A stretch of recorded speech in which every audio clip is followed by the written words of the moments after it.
Talaga bang may epekto sa lasa ang gisa? Patunayan natin ngayon yan, pare. Meron tayong dalawang kaldero dito. Gagawa tayo ng nilaga. Yung isang nilaga, igigisa. Yung isang nilaga, hindi. Yung isang sibuyas, since diretso kulo naman yan, malalaki na.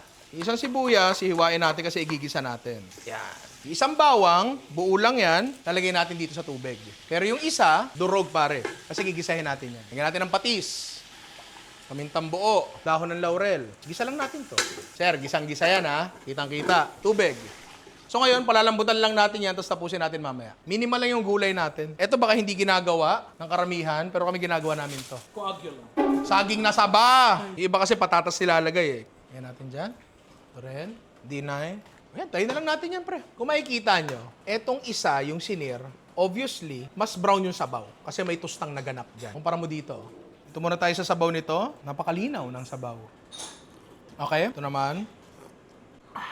May pinagkaiba? Yes, meron. Mas masarap ba yung isa over dun sa isa? Hindi. Magkaiba sila. Walang masama dito. Dito rin naman sa ginisaga, yung ginisang nilaga, pasarap din naman. Walang mali, walang tama. Pareha, pero ang tinatanong natin dito, may pagkakaiba ba sa lasa? Yes, meron.